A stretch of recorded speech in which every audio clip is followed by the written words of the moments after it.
Welcome everybody. My name is Paul Turner. I'm an osteopath and healer. I do a lot of multidimensional healing.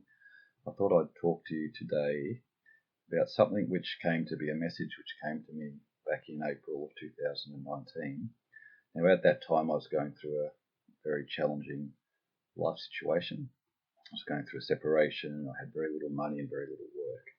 So I sat down and I contemplated at that time my own life space, where I was, where I've been, where I'm going, and where I'm heading, and so forth. So I thought I'd share a little talk on the creation of joy, keeping our motives pure. Now, the idea of this is to start thinking about what our motives are and how our motives can determine our life actions and whether we're actually nice and supportive and helpful for people or the opposite. If our motives are not as pure, we can end up being horrible people, for example, in some situations. So have a little think for a second on what is your motives in life. Is your motive to create and share joy? Is it to acquire money? Is it to acquire prestige or power, or just to survive? So there's just some of the motives we're going to explore as we go through this talk. And I'm trying to show you that if you keep your motives pure, your life will end up being a healthier and happier one. And I also want to illustrate that if the motives start off pure, which they often do, and then suddenly become twisted, and how easy it is to get twisted, how we can get astray in our own lives, and that can create not only problems for ourselves individually, but also contributes to a lot of society's problems and the way the world is at the moment. So I thought it was quite a timely little message because it sort of hit before the whole COVID situation hit, but I thought I'd do an audio on it now because it's actually very relevant to what we're going through now, and it should help get people thinking or getting back to basic motives of life, what we're here for and what we're here to help with, and to try and create a more sustainable win-win life situation for everybody, self, group and planet. So back at that time in 2019, I was sitting down in my own quiet space and contemplating my life.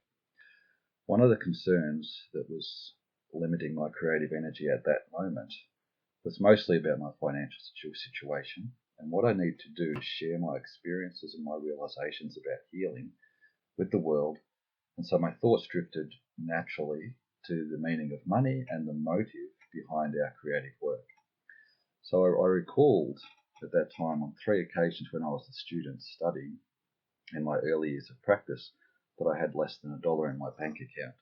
And then many years since, living on my own, where I barely had much money, or more than perhaps a few $1,000s at most to live off, and I was surviving literally day to day, week to week, trusting that all would be well.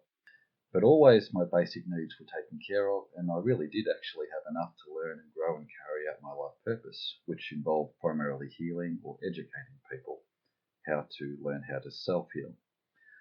So later on, I got involved in 2 marriage relationships and separations.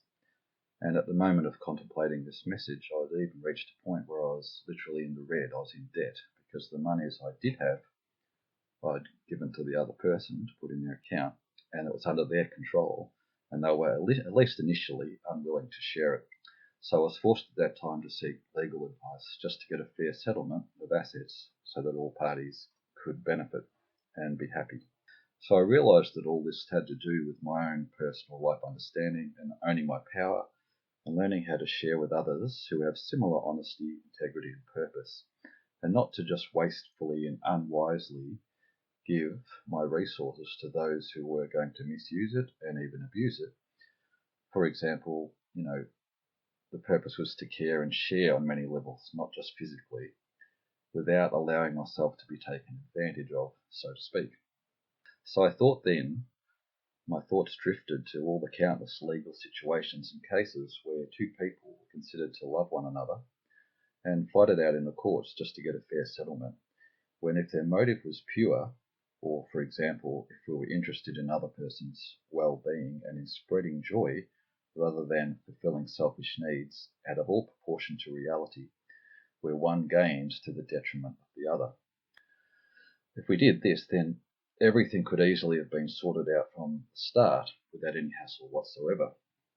So we never really truly stop loving someone simply because a relationship ends. So whatever reason the relationship ends, sometimes it's just two people drifting their own direction. But that's another topic. We simply move off in different directions dependent upon our life path, and both people in a relationship should be able to move on happily in themselves and in the knowledge that the other person has the resources and is to happily move on also. So if we truly do care and are thinking of another person's well-being, why then are many people not able to admirably sort out life's challenges so that all parties are content and happy with the outcome? In order to do this, both parties need to have a pure motive for this to occur. It all comes down essentially to a question of motive. And if we truly investigate our motive, we will see that in many cases we may have shifted, often without us even realizing it, our motive from something which initially was pure and healthy and which did in fact have everyone's best interests at heart, to one which doesn't. So if both parties' motives are no longer looking out for one another, which often happens at the end of relationships, then it will always result in some form of external mediation in order to sort out any differences, the outcome of which usually is something which should technically benefit both parties. So when reflecting on my life experiences up until that moment, in April of 2019, I contemplated my own motives. Now, none of us are perfect, but in my work, my motives were primarily, purely to the best of my ability to help people heal, or at least teach them the skills they learn about how to self-heal in the shortest possible time frame, but the optimal long-term good. In relationships, a goal of mine was to share myself, or try to share as much of myself and what I have to offer for the benefit of both parties so that the outcome is health and wellness for all. Whenever I made a decision, I tried to ask myself, is what I'm doing not only healthy for me, but also my partner, other people, and the whole world or the whole situation to which we belong, the environment? So I carefully try to weigh up the positive benefits and then the negative ones to make sure that overall it's a healthy decision for each party to the best of my ability. And if I make a mistake or made a mistake, I tried to learn from that mistake so as not to make the same mistake twice. When I talk about benefits, what I'm really talking about here is a benefit to the person's inner and outer growth, to their awareness and their health. In other words, their inner real self needs, rather than their outer materialistic wants. We need to be mindful of healthy or positively responsive and unhealthy, negatively reactive needs, because sometimes the separative, lower, egotistical, or selfish self reacts negatively to things that will improve health and relationships for all, especially if it requires effort and selfless change in perspective. We need to remember that just because we may not like a truth doesn't necessarily mean it's not good for us. I'm not talking here about pleasing a person's lower ego, but rather supporting what is right for all. Our motives can give us a clue to the understanding of our responses or reactions to life circumstances, and thus help with a balanced perspective. So at that time in my life, with all that was going on, I asked myself, why then did I find myself in a situation where, although in myself, personally, in my own being, and in my knowledge of who I am as a multidimensional being, I'm very happy, healthy, and content, and have numerous philosophical and practical resources available for healing, self-awareness, and self-healing.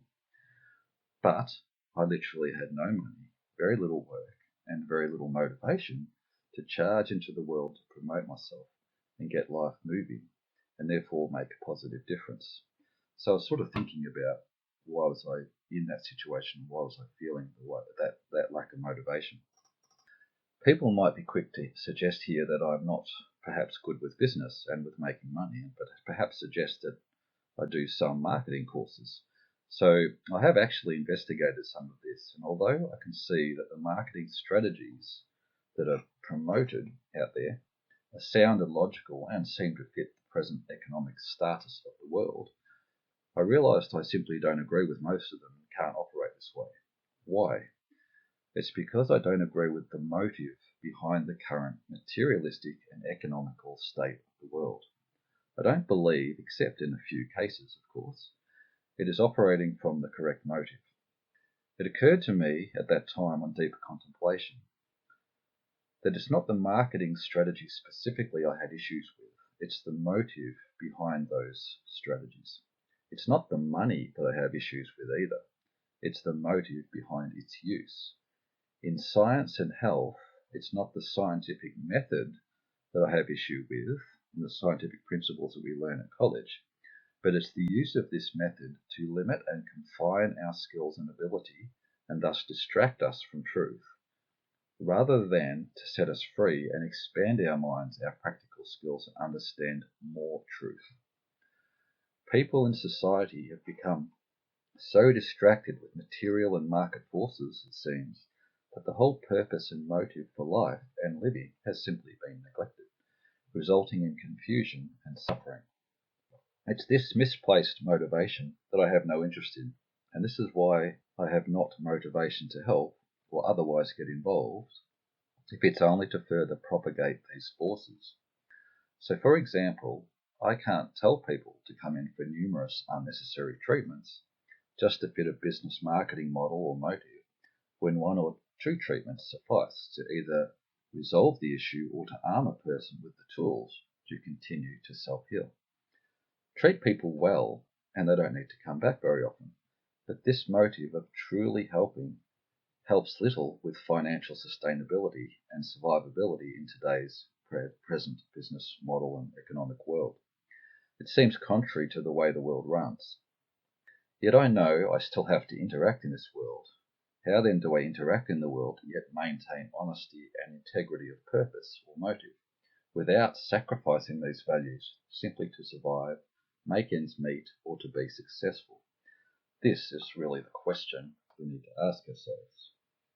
I realized that I did actually have an interest in helping people who truly want to be helped, but it seems many people do not even recognize true help because they themselves are distracted by market forces and cannot see and differentiate between those who can help or are of pure motive, and those who simply claim they can help without but can't actually deliver, other than superficially or symptomatically, perhaps in the case of health, or dealing with effects as is often done and not underlying causes.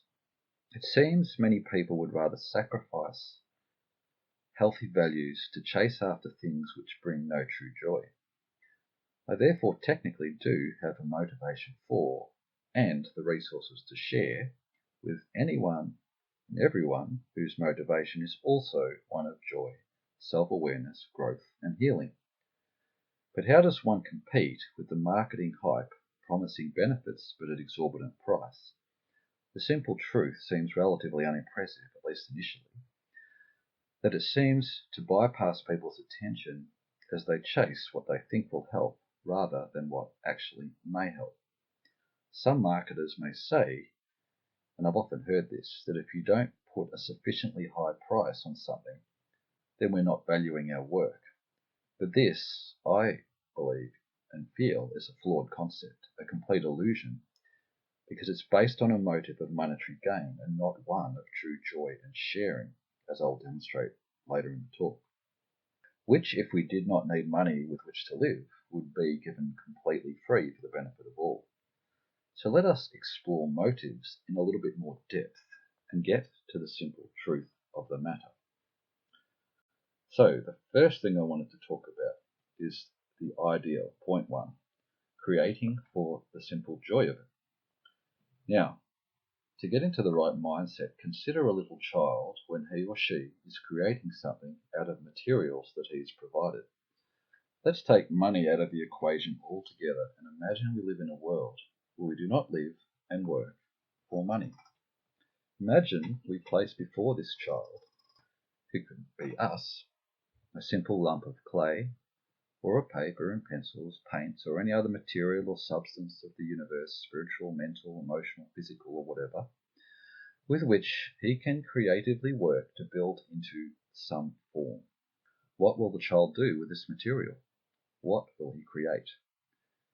Inside the child is this sea of pure, unmanifested, creative energy, universal energy. This energy wells up within him, and he's inspired to create something, anything. It doesn't really matter what, but he starts exploring the possibilities and experiments with the clay and builds something. Now, you may ask, why does he create at all? What is his motive? It's simply for the joy of it. It's for the joy of creation itself that he creates. This is a purpose. Does he do it for money? Does he do it for power or prestige? Does he do it because he's forced to do it, or even to please somebody else? No, no, and no. Ideally, he was simply provided the matter with which to work, and perhaps the suggestion to create something he wanted out of it. To the child, he or she again, I'll use the he, but assume it's both, finds enjoyment and joy in the simple act and the process of creation. Then, perfect or not, and excited about his creation, what does he naturally want to do with it once it's complete? He wants to share it, so off he runs to his parents or friends and shares with them his creation. Mum, Dad, look at what I've made. Now, at this point, we may ask ourselves how his parents or friends should respond for optimal support. Well, they simply allow the child the opportunity to express and share his creation, interested or not, whether it is what they would do with themselves with the clay or not, or if they even like it or not. They know it's important to the child, and the child is excited about it, so they smile. They allow him to express and share. The child feels his joy is expanded because he feels this loving allowance of his creation to be shared and received.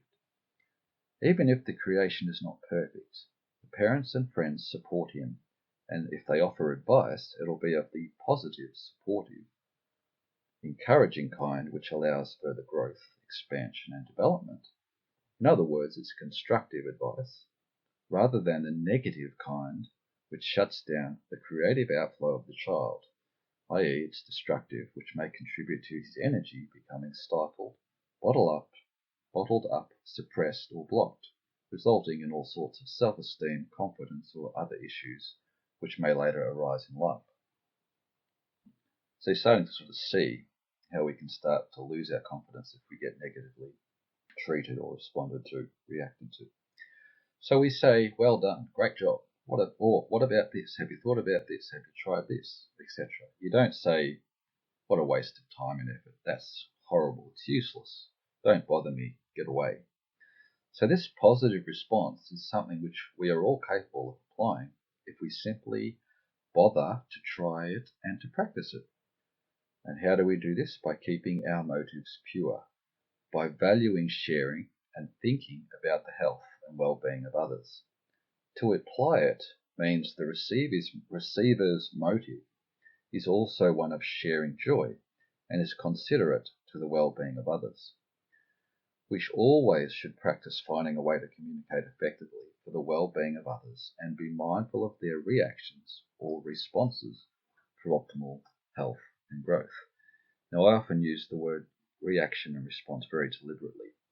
It's said that the soul responds to any situation positively, even bad situations positively, optimizes it and makes the most of it, whereas the lower ego or reactive self or personality often reacts to situations negatively, even healthy ones.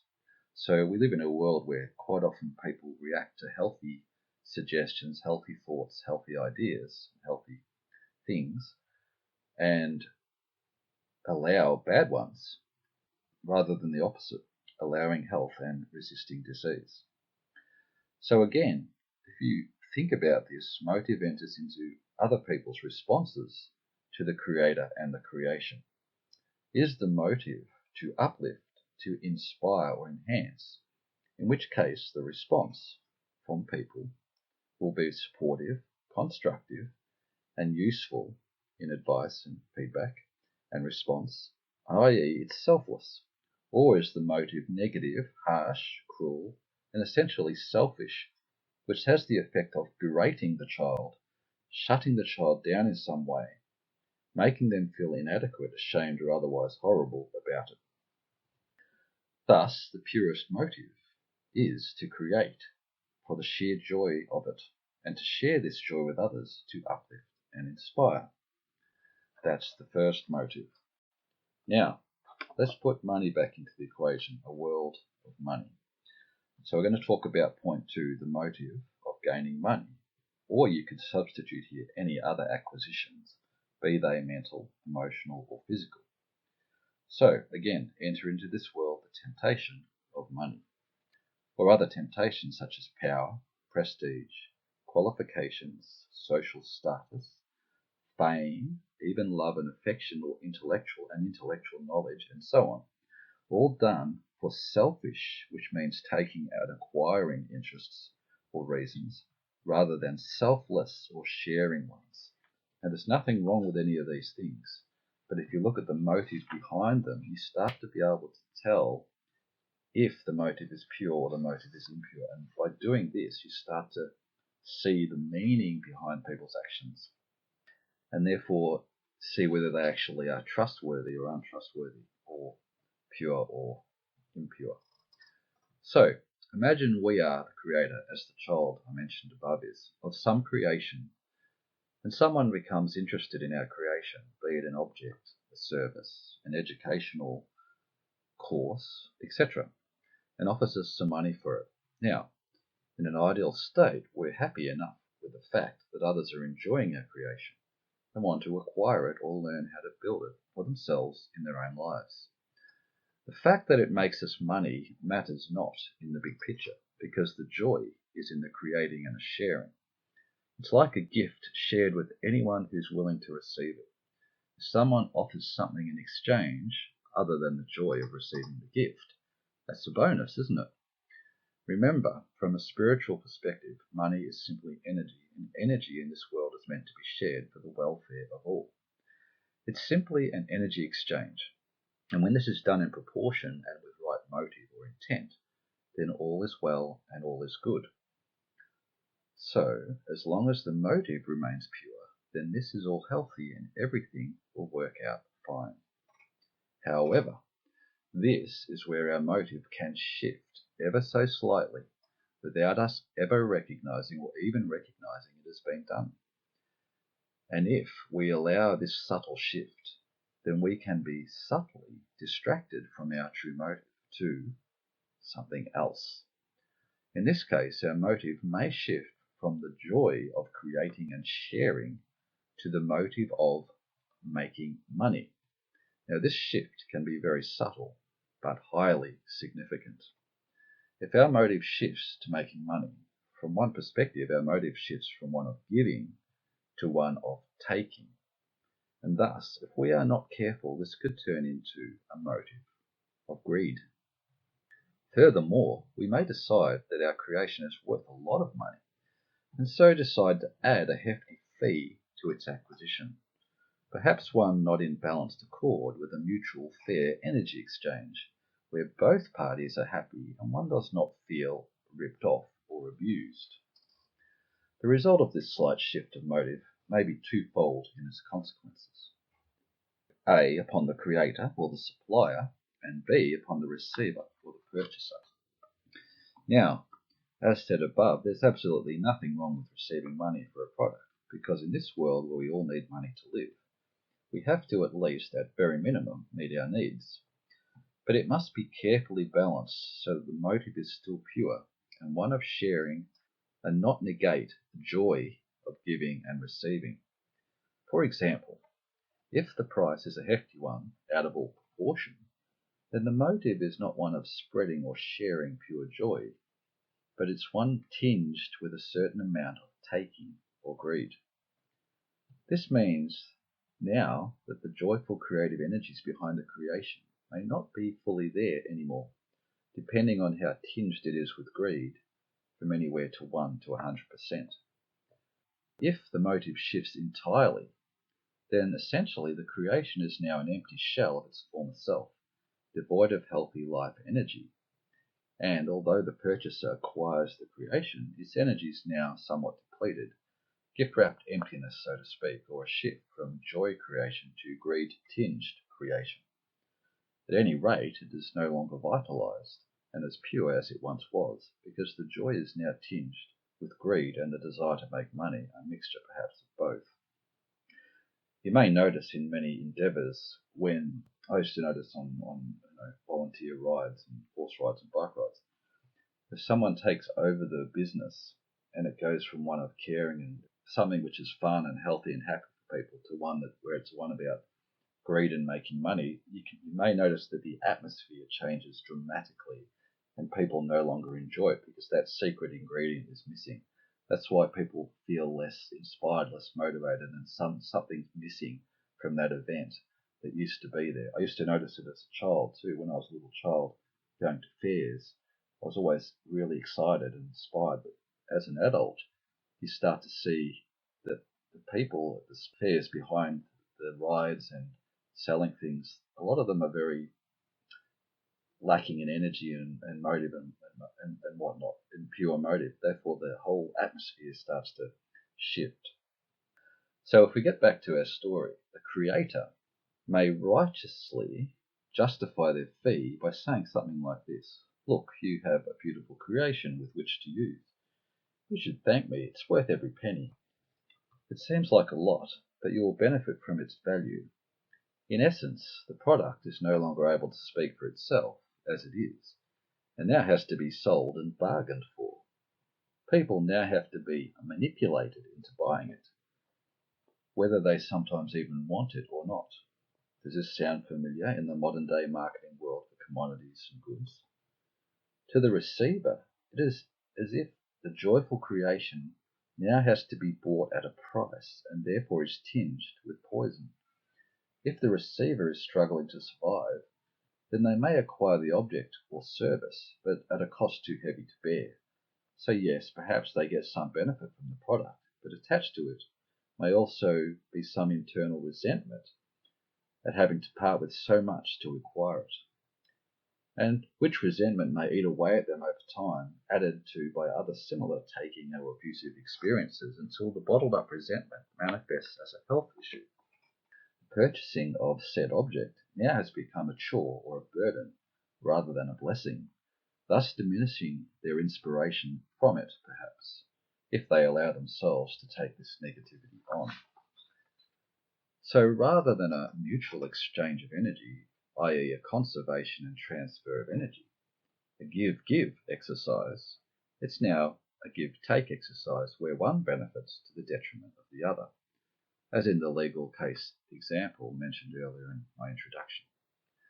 For us, the creator of the creation, if the motive shifts from sharing the joy of creation to making money, we may drive ourselves to make more and more of our creation, to make more and more money, driven, we may say, by the motive to acquire money, power, prestige, or popularity, and other things.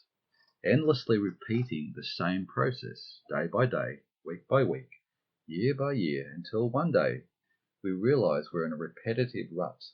And although we may have got lots of material acquisitions and lots of money, perhaps, we realize that we are now inwardly starved and poor of vitality, life energy, and inner joy, wasting all those years, and for what?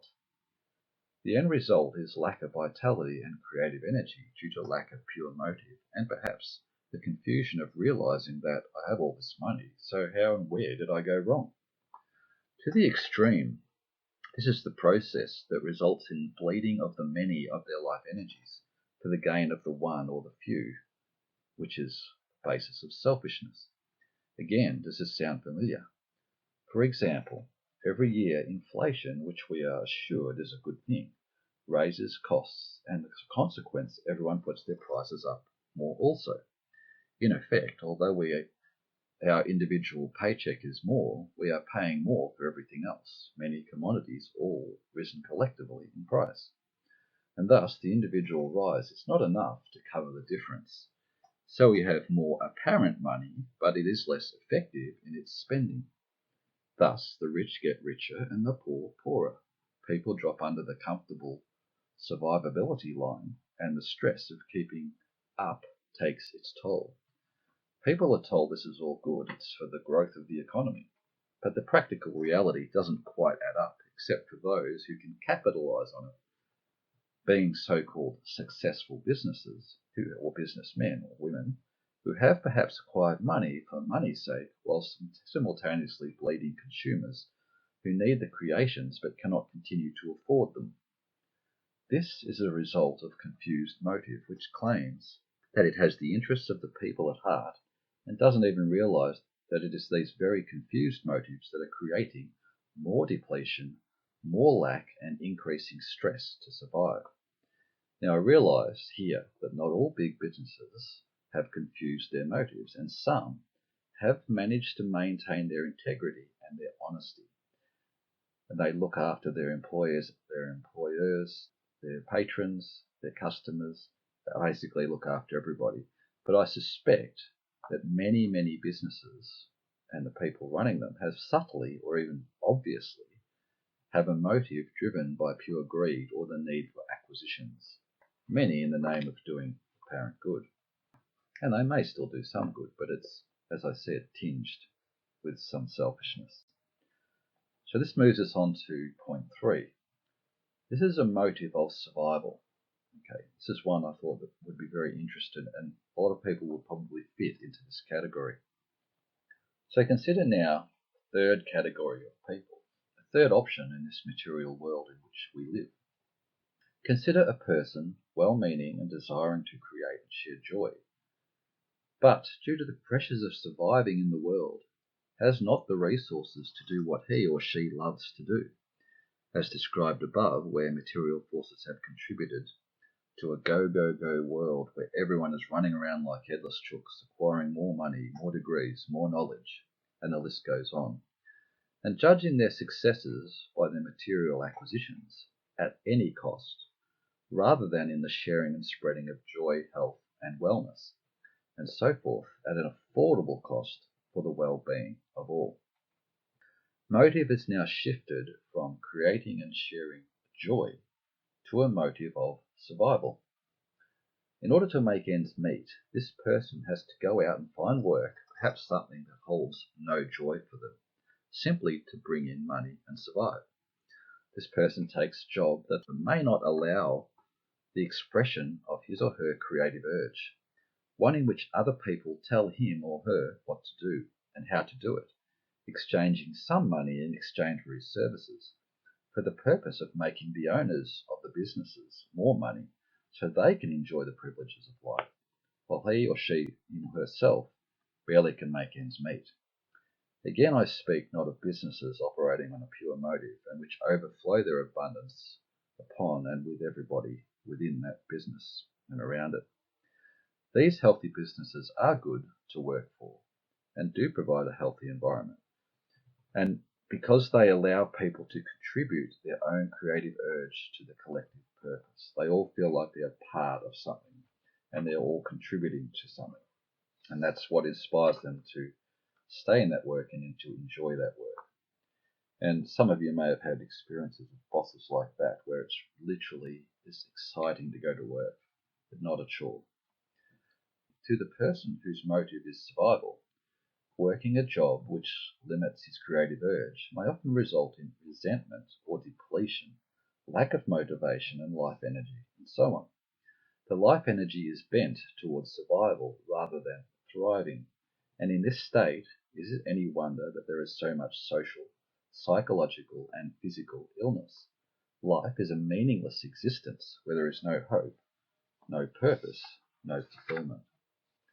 Society has created so many rules and regulations and red tape for people who want to genuinely help nowadays and have not the resources, for example, to perhaps acquire a PhD, for example, to enable teaching, but who actually practically can create and share good works better in many cases than some who have had the resources and the theoretical credentials. That is sometimes too stressful to get involved and thus share what they are good at. For example, the twisted motives that kill the joy outweigh the effort it takes to get involved in the first place. And so the people who can care and can help the most may have neither the resources, the motivation, nor the opportunity to do so. A PhD, for example, simply tells us that a person understands the research process, but it does not necessarily mean that those people are even researching useful things or even good at what they claim to do.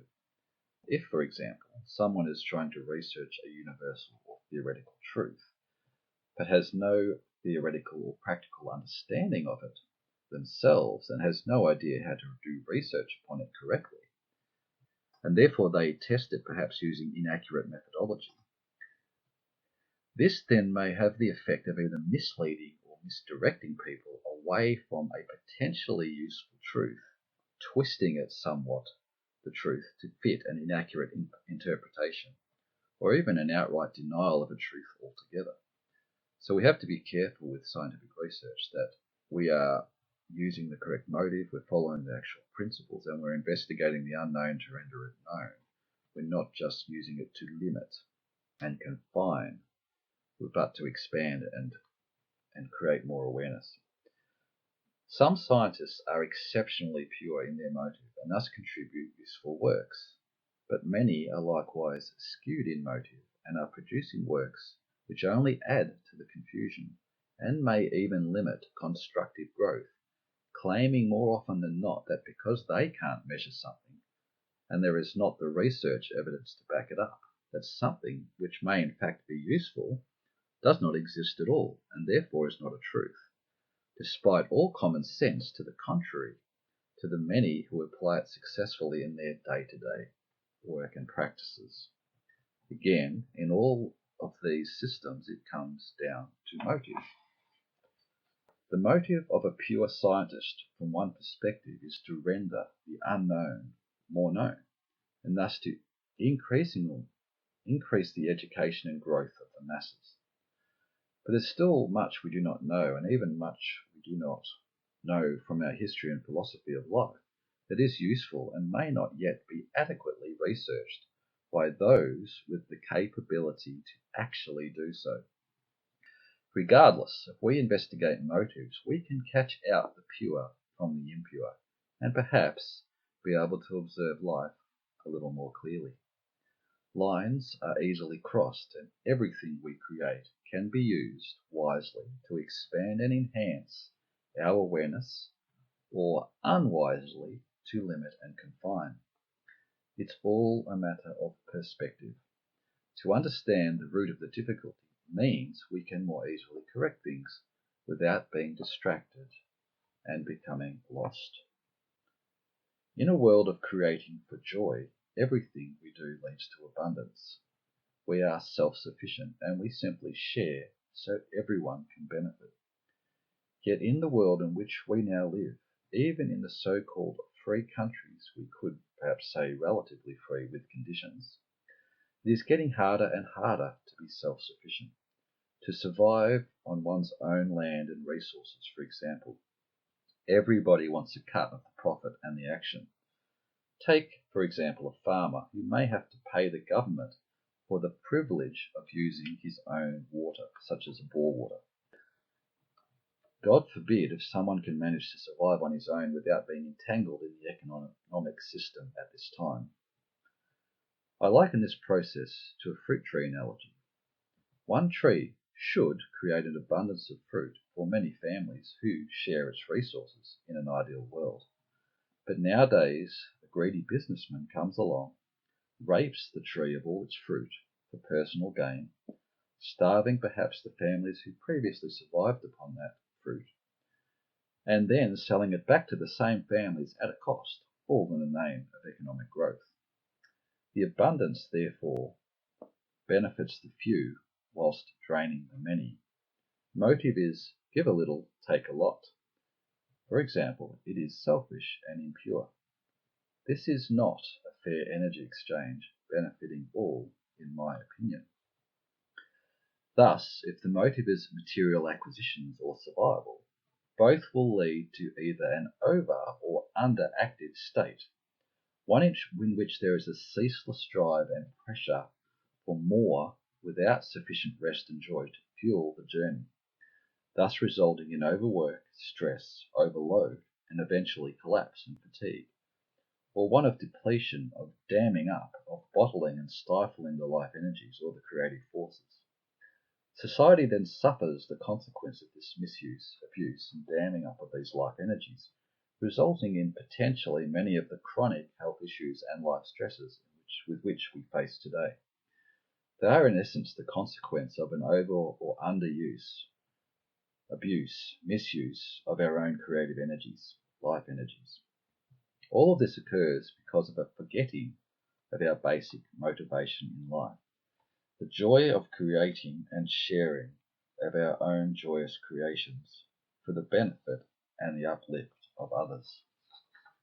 In my own case, I have decided myself I will not compromise my basic values in life. I will not force, coerce, or manipulate people into buying my products or services. I will simply present and state my facts and let people work out if they want it for themselves. All I can say is my motive is one of support and that it has worked to date for me and the many partaking of my work. I value things as I deem fair and to support my works and life processes, and this will never be unreasonable either for myself or for my clients. So that's a lot to think about. I'm going to talk a little bit here about a conclusion. Some suggestions here for a creative and joyful life. So, what are my personal take-home points and suggestions to maintain our honesty, our integrity, and our joy in what we do? First, I suggest try to find work or something that you love to do. Something that brings us joy in the creation and joy in the sharing. Practice this until we do it well and it naturally overflows onto others who are attracted by it and are willing to partake of its benefits. So this is why I say spread the health, not the disease. If we love what we are doing, then, and share it, it matters not whether it brings great rewards or little, because one's happiness is not valued by material gain or rewards, but rather by the simple joy of creation, creating, and its sharing. Any rewards are a bonus because its joy is multiplied by the number of people sharing in it. If even one person benefits from the sharing of a creation, then it has succeeded in its purpose and is worthwhile. Second, if we cannot perform the work we love, hopefully in the interim on our way to eventually doing something we love, either A, do something else outside of work with our spare time that we do love doing and can allow our creative energies to flow. So this could be something like sporting activities, it could be hobbies, it could be community or group service work, etc. Do something that we love, that you love, and in doing of it, you can also share with and uplift others. B, you can try to put a little bit more joy into whatever work or activities that we are doing, regardless of whether it's ideal or not. In other words, we make the most of it, we optimize it. We certainly don't make it worse for ourselves and others than it otherwise needs to be. For example, in our social interactions with other people, think about how the other person in our work, in our family, or our social environment are feeling, how they're thinking, how are they handling things. Just be observant of how they are from their perspective. Think about other people's well-being and how we can perhaps create a little bit more joy, or a smile perhaps is often enough. Create opportunities or openings for growth, encouragement and development in self and in others. Perhaps a supportive comment or a constructive piece of advice. Helping someone out perhaps when they need help or seem to be struggling, or at least offer support unconditionally, whether or not the other person of their own free will accepts help or not. For once something is given, it is the receiver's choice whether to accept it or to allow help or not when it comes. Remember that the sharing of anything we create should be a win-win situation, not a win-lose or a lose-win situation. So practice win-win situations, spreading a little health and well-being instead of despair and discouragement. In my view, health should be just as catchy as disease. We only need to practice it until we perfect it. It all depends on what you put out there and practice, and thus get good at.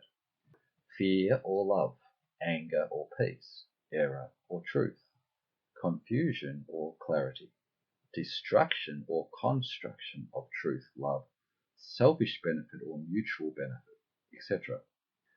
When someone is unhealthy, has a cold perhaps, why instead of saying, keep your distance, I don't want you to catch your cold, can't we say, here, share a little bit of my health which is overflowing and just waiting to be happily received. Practice makes perfect. To one who has mastered the art of sharing health, for example, disease is highly unlikely to enter or to be allowed in. This overflowing with health encourages a healthy immunity and a healthy immune system, and a healthier resistance to disease in whatever form it may come, whether it's physical, energetic, emotional or mental, psychological. We need to have a healthy immune system on all those levels, psychological and physical and spiritual. Whether or not we're able to do what we love or not, by optimizing any life situation we find ourselves in, for example, by not making it worse than it is and thus feed the disease rather than the ease, then we at the very least will not take our personal issues out on other people and thus share our suffering with them. Sharing the disease and the suffering merely drags others into our quicksand of sorrow with us, if they allow themselves to succumb, of course, by being sucked into it by a mental or emotional manipulation. Instead, we make the most out of what we have and do what we can to alleviate distress and disease and make things a little easier for others, to lift them out of the quicksand of their suffering, even if we can't do the same thing for ourselves. Bringing out some joy in others may just bring out some small measure of joy in ourselves through the sharing of helpful thoughts, feelings and deeds, and thus may, if only a very little, improve one's own creative life energies and their outflow. Consider one final thought on this topic if we ask ourselves truly, what is our real work from a motivational and a quality perspective? For example, what is our best quality that we put into everything we do in life, work, home, activities, life in general? If we can identify this, it may give us an idea about what we are really good at or developing in this life experience. For example, are we good communicators? Are we good at being loving? Are we good at being wise, honest, sincere, optimistic, uplifting, or adaptable? And many others. If we can work out what qualities we are good at or want to be good at in ourselves, then this may just help with working out what career opportunities may well provide the environment for their optimal growth and development, and thus give some clue to what we really do love doing and can put our joy into in order to keep our motives pure. The other option is to get caught up in skewed motives through the ignoring of our inner creative urges, wanting to break free within and working instead, or being distracted by the temptation of money, prestige, a house, any other acquisition, which may or may not necessarily be in synchronicity with our inner life energies and purpose. The motto here is share, receive, fill up and overflow and spread joy, health, love, wisdom, understanding, or any other healthy, beneficial quality in life. Tap into our own creative inner urges, inner energies, first, and then create something and see what happens. As the creative river flows, like a physical river, it will naturally forge a path in the environment, in the external world. And in the observing through inner and outer self-reflection and contemplation of this flow and its direction, we'll likely find our outer life paths also. If the inner self and the outer self are in alignment, then external life and health will also be in alignment, and our motives will remain honest, sincere, and pure for the mutual benefit of all. Thank you for listening to that. I hope you enjoyed it, and I hope it's given you plenty of food for thought. So blessings to you all, health and well-being to you all, and enjoy.